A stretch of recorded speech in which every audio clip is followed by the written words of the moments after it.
As my guy Brendan Tobin used to always say, a little sweetener is not a little sweetener anymore because our guy Jovic, dude, just signed a massive extension and I couldn't be more happy for my guy. I was actually sitting here working on a completely different video when I saw the Shams notification that said Nikola Jovic has agreed to a contract extension with the Miami Heat worth about $62.4 million. It was a 4-year deal, which comes to $15.6 million a year, and there is no options on the deal. By the way, these are my kittens, 2 of my 6 kittens, because the stray cat that we're taking care of gave birth. So make sure y'all subscribe because my kittens are very adorable. Let's go put you back with mom. Anyways, my initial reaction upon hearing the Jovic news is to let me check FanDuel, the first sponsor of today's video, and see if they have any Jovic props, which they actually do. Right now, you can get Jovic at plus 7,500 to win 6th Man of the Year, which I like that a lot, just because right now I'm not so sure if he's going to start.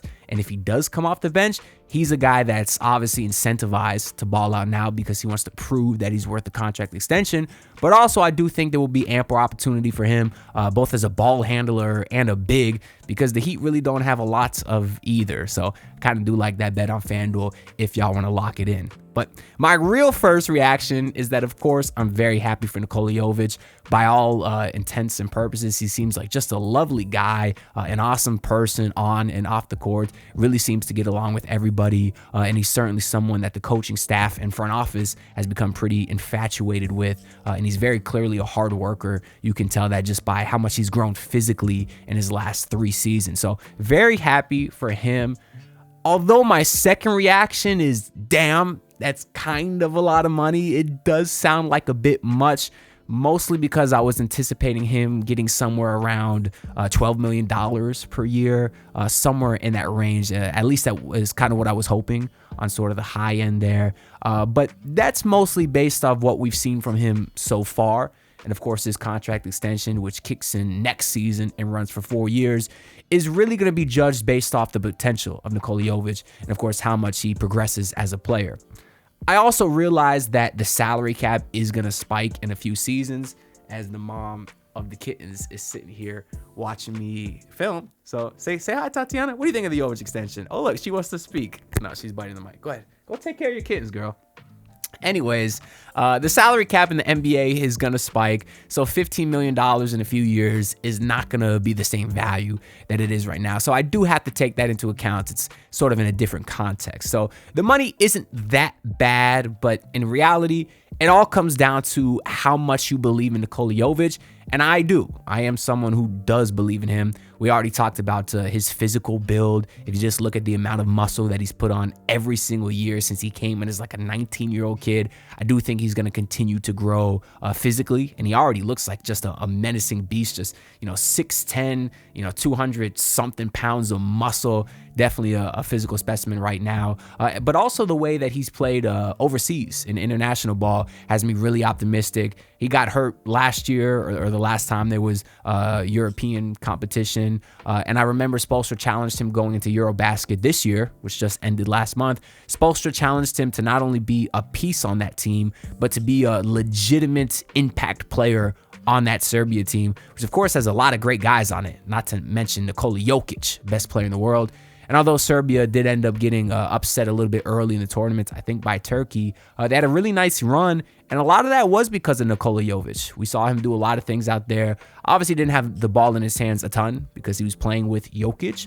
But there was certain spots where we saw him with the ball in his hands where I feel like he looked well. He was pushing pace. He was obviously spotting up in the corner. He was hitting a bunch of threes. Just shot really well overall and was just playing with another level of confidence. So I love what I saw from Jovic overseas. He looked like a guy that really lived up to the challenge that Spo gave him. And he wasn't shy out there. He's still only 22 years old. It would have been very easy for him to shine on that stage, but instead he flourished. So for all those reasons, I'm very optimistic that he'll continue to grow as a player. And I think he'll be a very good player in this league for quite a long time. Obviously, he's already had his moments with the Heat. Last year, he showed a lot of versatility. especially with his, I guess, spots in the rotation. We've seen him a lot as a starter and also as a bench player, but we've also seen a lot of versatility just in terms of his play style, both on and off the ball. Of course, he pushes tempo a lot, and as a Heat team that's very slow, he's somebody that brings a quickness that they desperately need, specifically in transition, and he's just a very, very fun player to watch. If you want to watch Nikola Jovic play in person, then you can do so by visiting the second sponsor of today's video, and that is Game Time. The Miami Dolphins are in midseason form. The Florida Panthers are hungry to repeat as champions again. The Miami Heat finally tip off with real basketball later this week, and the Miami Hurricanes look like a powerhouse with trenches that are must-see TV. But even better than watching on TV is to be a part of the action live and in person, and there's no better way to do that than with the sponsor of today's video, Game Time. In fact, I just used Game Time a couple weeks ago when I went to see the Miami Hurricanes dominate the Florida Gators, and I'm really glad that I went because the stadium was electric and finding my tickets was as easy as a Ruben Bain sack. And that's because Game Time has an extremely friendly user interface that allows you to see a panoramic preview of what your view will look like from your actual seats. And the price is always shown with fees included, so no more hidden costs popping up at the last second. So if you want to see some Heat preseason ball that's tipping off just later this week, or want to see Tyreek Hill one more time in person before the Dolphins inevitably trade him, make sure to download the Game Time app today or go to gametime.co and sign up using my promo code CLNS. That's promo code CLNS to get $20 off your first purchase. Terms apply. It's as quick as a Gustav Forsling slap shot. Simply swipe, tap, ticket, go. Download the Game Time app today. Back to Nikola Jovic here. You can see last year he played 46 games, only started 10 of them. That's a big difference from the previous season where he also played 46 games, but he started 38 of them. But if you look at his numbers for last year, they're pretty good, considering he was only playing about 25 minutes a night. In those minutes, he was still able to average about 11 points per game, got you 4 rebounds, got you 3 assists, and the field goal percentages were pretty decent as well. He was at about 45.6 last year, which is 0.04 percentage higher than the previous season. So virtually the same on the overall efficiency, but the most important part is he was taking 2 more shots per game. So the fact you can keep that same efficiency while taking more shots per game, that's the sign of a truly great player. Not to mention, 46% from the field for a guy who does take a lot of jump shots too, that's pretty decent. That is pretty good. Now, the three-point efficiency dipped a little bit. 2 years ago, he was at about 40% on 3.5 attempts. Last year, he was only at 37%, but he did, again, increase his volume from the three-point line by about 1. So, of course, usually when you take more shots, that efficiency is going to go down a little bit, but I'm not too concerned because 37% from 3 on nearly 5 attempts is still very good. And of course, as we just mentioned, his overall efficiency stayed the same. So these are all very positive signs. All of that being said, I do have a few concerns. The first one is his availability. Only played 15 games as a rookie, which makes sense. He came in as a project player. We're not too concerned about that. But then it was that next season, he only played 46. And although he started 38 of those, there was still points that season, which, last year, the year before, however you want to refer to that as. I'm trying not to confuse people. So we'll say the 2023-2024 season. So not this previous season, but the one before that.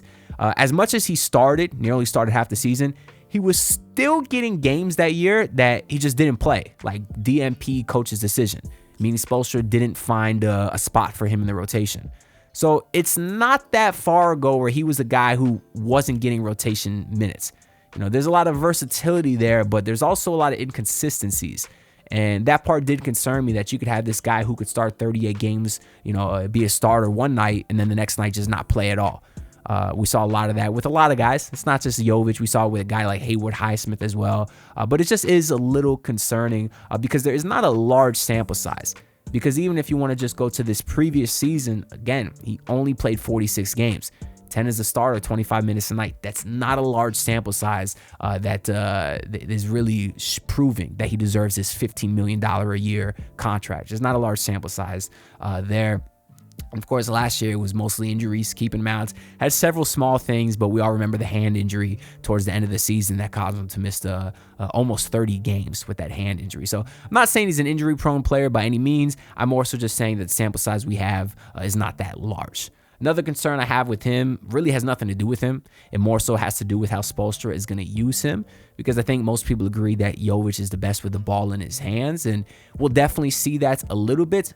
But I want to see it more. I want to see it almost all the time, either with the ball in his hands or as kind of a floor spacer that's, mixes in the transition stuff with the corner sitting, spot up 3-point shooting. I don't want him to be strictly a corner sitter, but I also don't want to see him be a guy who only pushes pace, because he is a shooter. I think you can use his shooting ability to help stretch the floor for guys like Davion Mitchell, Tyler, Bam. All those guys can get their paint touches. So I want to see his game be a mix of those two things, right? Ball handling and shooting.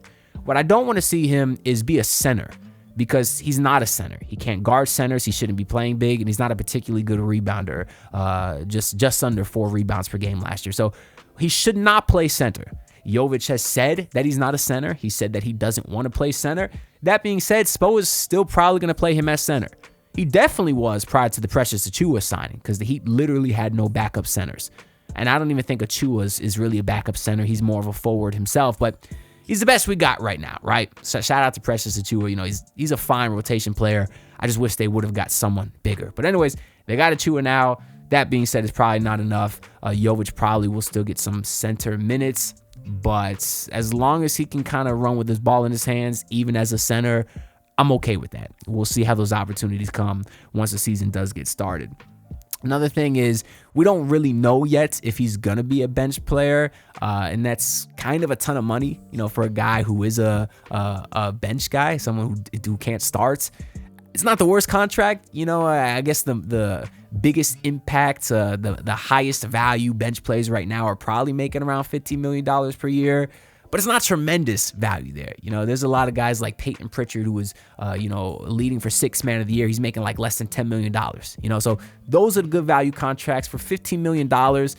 If Jovic is coming off the bench, at least initially, he better be hooping. Like, he better be in that Sixth Man of the Year conversation. His odds to win that award better not be plus 7,500. I want to see him be a little bit more impactful on that.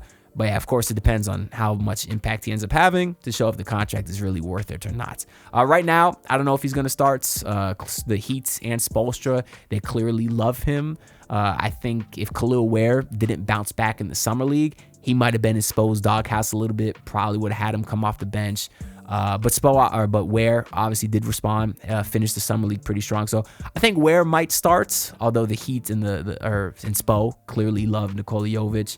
But I'm still unsure what happens there, especially now that you got Achiuwa, and I know Achiuwa's contract is non-guaranteed, but you can't have Achiuwa and Ware come off the bench. It doesn't make sense. So if I had to guess, maybe initially Jovic does come off the bench, if I had to guess, and I think I prefer it that way anyways. One, because I want Ware to start. If you put Jovic in the starting lineup with Bam, you're still going to get out-rebounded. Bam is still going to have to play center and not be able to guard the perimeter like I would like to see him do. So I like the idea of having Ware inside so Bam can kind of play perimeter guard a little bit there, and also Ware could help clean up the glass. So I do hope Ware starts. And then also, if you have Jovic play off the bench, I do think there will be more of an opportunity for him to be that secondary ball handler with whoever the backup guard is, whether it's Drew Smith or whether, they stagger minutes with Tyler Hero or Davion Mitchell. I do like that idea better. Because if you start Jovic, he's probably going to be starting with Tyler and, I don't know, maybe Norm Powell or Davion. We don't know yet. If it is Davion, I kind of like Davion handling the ball. Obviously, Tyler's going to handle the ball as well. And if that's the case, you don't have a lot of opportunity for Jovic to handle as well. So I just think there'll be more opportunity for him to have the ball if he comes off the bench. He can play that secondary playmaker. And then, usually Spo will stagger the minutes of Bam and Ware. So if Ware's the one that stays in the game when Bam goes to the bench, well, now you have Jovic and Ware in the game at the same time. And last year we saw how great that connection was. Every time we saw Jovic check into the game, it was immediately a pick and roll lob. Jovic to Ware would slam it. Those two just had such a beautiful connection. And it makes sense because Jovic is so big and he likes to attack the paint that every time he attacks, they have to send two at him. And that's going to leave Ware wide open backdoor or sitting in the dunker spot. So those two just had such a beautiful connection. And even if it's not always Ware out there with Jovic, it might be Achua sometimes as well. And there's a lot of things that Achua isn't, but one thing that he still is very athletic. So I do think we could see a similar connection, a pick and lob type of connection from Jovic to Achua off the bench. So I do kind of like that idea of Jovic coming off the bench. Although I'm not opposed to him starting at the 3 eventually. As Tobin calls it, tall time 2.0. We did see in spurts last year a lineup that consisted of Jovic, Ware, and Bam. Not starting, but coming off the bench. And I liked it. It was a small sample size again, but I thought it provided some pretty interesting things out there. I actually have a video where I posted a full breakdown, film analysis of that lineup. I'll link that at the end of this video, so make sure y'all check that out. So maybe one day you do see Jovic start next to Bam and Ware, because Ware's going to be up for an extension in a few years himself. And if you plan on keeping Ware, Jovic, and Bam, the idea would kind of be to start them all. And Wiggins probably won't be here in a few years, so maybe down the line we eventually see that 3-man lineup start, but not initially. Definitely not initially. Maybe in spurts throughout the game, but we'll see. Anyways, definitely happy for Jovic. He's put in the work, and he was rewarded with an absolutely life-changing contract. And then it's an investment for the Heat that really could pay off. The extension won't kick in until next season. This year, he's still only making about $4.5 million. But when that extension does kick in, he'll be making about $15.6 million a year. And I wanted to provide some other players' salaries for that year. That's the 26-27 season, to give you some context about what $15.6 million actually is in the NBA. So right here, you can kind of see some guys that are making a couple million more and a couple million less. And the high end here in the $17 million range, you got guys like Lou Dortz, obviously a very impactful piece on the championship team. Klay Thompson's got some name recognition. We'll move down the line a little bit here. Max Strus as a shooter. It's probably a little bit more money there. I think a guy like Jovic's impact is probably in between a Strus and Lou Dortz. But if you want to go a little bit further down, you got Bogdan Bogdanovic and I guess Brandon Miller. Well, Brandon Miller's still a young guy there, but Terrence Mann. But then Terrence Mann also is looked at as a bad contract, So I think Jovic provides more than Terrence Mann at $15 million and maybe a little bit less than Bogdan Bogdanovic at $16 million. So Jovic does slot in right between those two guys. So if you just look at that, it's fine value. Some of the guys below him, that's not younger guys like Cooper Flagg, obviously, or Zachary Richeche. You got Obi Toppin. I think Jovic can provide a similar impact to him. Herb Jones, wow, is only making $15 million. He's a good player. Obviously, Austin Reeves, too, is on an excellent deal. But I don't know. I think Jovic can have a similar impact to Obi Toppin or Grant Williams or Denny Avdia, who's actually on a very good contract, too. So it's not outrageous, that $15 million. I'll just put it that way. Of course, this all begs the question about Tyler Hero. He became extension eligible today, and the Heat have, I think, until the 20th to give him that extension. I do not think he will get it, especially now that he is injured. I'm not sure even if he would have got it if he didn't get hurt. But he wants a max contract. The Heat have some questions there, rightfully so. I just think that ultimately ends up waiting until next offseason to have extension talks with Tyler Hero, and both sides seem cool with that. And I am as well, because Tyler Hero's extension is not going to get more expensive for Miami than if they wait. Like, he already wants a max contract. Can't get any, worse for the Heat. Or a guy like Nikola Jovic, I get wanting to lock him in now, because if he balls out this season, maybe he'll be worth $20+ million. So the Heat definitely wanted to lock him in. It makes sense. I mean, the Dolphins did the same thing with Tua, where they decided to lock him into a deal before his money would have been more expensive. That I didn't agree with, because Tua really never showed you anything to show that he's worth that giant contract that he got. And obviously, so far through 4 games, it's not really working out for the Heat. They probably should have waited. So all of that being said, the investment on Jovic could work or it couldn't work, like it hasn't with Tua thus far. But we'll see. Speaking of the Miami Dolphins, though, right now, you can actually bet on Sunday's game versus the Carolina Panthers, where the Dolphins are only 1.5-point favorites according to FanDuel. Smash that. I know you got no Tyreek Hill, so I think the line probably shifted a little bit, but Carolina's been so bad this year out of one random ass game where they beat up the Falcons. So the Dolphins still look pretty good even after Tyreek's injury on Monday night. So I think they'll probably come out rolling, and they should cover that 1.5 spread pretty easily. That being said, that's all I got to say for this video. So let me know y'all thoughts down below on Nikola Jovic. Are you happy with the deal? Do you think it's good value? If not, maybe what do you think he deserved? Make sure to like and comment, subscribe. All that support is greatly appreciated. So I'll see y'all in the next video. Peace out, everyone. Look, pull up in your city trying to get that dead face. Do it on my own, I don't need no dead weight.